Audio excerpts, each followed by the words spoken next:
ថ្ងៃហ្នឹងខ្ញុំមកធ្វើវីដេអូចែកម្លែករបៀបផុសវីដេអូវែងឲ្យត្រូវតាមຂະຫນាត Facebook បងប្អូនហើយ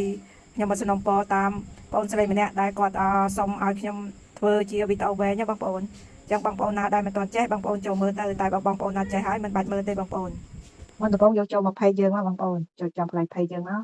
ហើយមកយើងត្រូវចុះក្រោមដល់យើងស្រឡឹងមើលឃើញទៀតថាតើអ្នកកំពុងគិតអ្វីហ្នឹងកន្លែងហ្នឹងគឺកន្លែងផុសរូបភាពនិងកន្លែងផុសវីដេអូវែងបងប្អូនហើយយើងចុចលើហ្នឹងមកដល់បងប្អូនស្រឡឹងឃើញថារូបថតនិងវីដេអូកន្លែងនេះគឺកន្លែងផុសវីដេអូវែងនិងរូបថតអញ្ចឹងយើងចូលកន្លែងរូបថតសញ្ញាក្រហមមកបងប្អូនចូលលើហ្នឹងមកបានមកយើងមកដាក់រកវីដេអូវែងយើងបងប្អូនបានមកយើងចុចថាបន្ទាប់ខាងលើសញ្ញាក្រហមហ្នឹងបានមកកន្លែងនេះបងប្អូនកន្លែងដែលរូបថតហ្នឹងបងប្អូនត្រូវចុចកន្លែងហ្នឹងដើម្បីដាក់ thumbnail បងប្អូនចុចលើហ្នឹងមកកន្លែងនេះគឺ thumbnail បងប្អូនបានមកយើងចុចស្កត់វាយើងស្កត់ដើម្បីឲ្យវាចេញ thumbnail បងប្អូន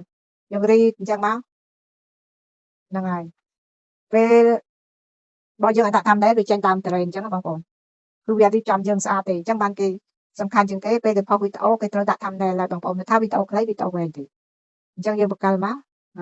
យើងចង់ដាក់កន្លែងណាហើយយើងដាក់កន្លែងនេះចោះដាក់កន្លែងនោះបានយើងចុចសញ្ញាក្រហមទៅលើពាក្យថារូបថតណាបងប្អូនចុចលើហ្នឹងមកបានមកកន្លែងចំណុចទាំង3នេះបងប្អូនបើសិនជាវីដេអូរៀលគេយកតែចំណុចពីរឯងខាងកណ្ដាលគឺអក្សរខាងក្រោមគឺ hashtag តែចំណែកវីដេអូវែងគឺខុសពីវីដេអូរៀលគឺចំណងជើងវីដេអូ2 hashtag ខាងក្រោមជួរខាងក្រោមបងប្អូនអញ្ចឹងឥឡូវយើងមកសរសេរដាក់ចំណងជើងវីដេអូយើងបង្រៀនវីដេអូវែងឥឡូវយើងដាក់ចំណងជើងក៏ឲ្យស្របគ្នានឹងវីដេអូដែរបងប្អូនអញ្ចឹងខ្ញុំដាក់ថារបៀបកាត់វីដេអូវែងឲ្យត្រូវຂະຫນាតបងប្អូនត្រូវស្រឡឹងមើលខាងក្រោមបានមកយើងចុចបន្ទាត់នេះកន្លែងចុចបន្ទាត់សញ្ញាខមបងប្អូនចុចលើហ្នឹងមក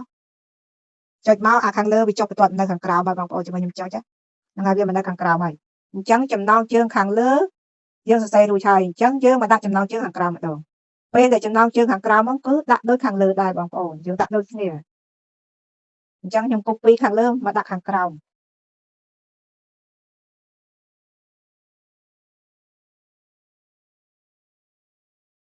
បងប្អូនឃើញអត់គឺវីដេអូវែងគឺចំណងជើង2អញ្ចឹងអត់ដូចវីដេអូខ្លីទេអញ្ចឹងបានមកយើងចុចបន្ទាត់នោះយើងចុចបន្ទាត់សញ្ញាខមយើងចុចមកចុះនៅកន្លែងសញ្ញាព្រួយក្រៅវិញបងប្អូនយើងចុចលើហ្នឹងដើម្បីចុចបន្ទាត់យើងដាក់ hashtag ហើយខ្ញុំចុចលើកន្លែងត្រង់ជោគហ្នឹងយើងសម្រាប់ដាក់ hashtag ទេបងប្អូនឥឡូវខ្ញុំសូមប្រាប់បងប្អូនថាវីដេអូវែងយើងដាក់ hashtag ចាប់ពី5ឡើងទៅដឹងបើវីដេអូខ្លីចាប់ពី5ចុះក្រោមអញ្ចឹងណាបងប្អូនហើយខ្ញុំដាក់ hashtag សិនសញ្ញាក្រហមពីក្រោមមកចុចបន្ទាត់មកដើម្បីយើងដាក់ hashtag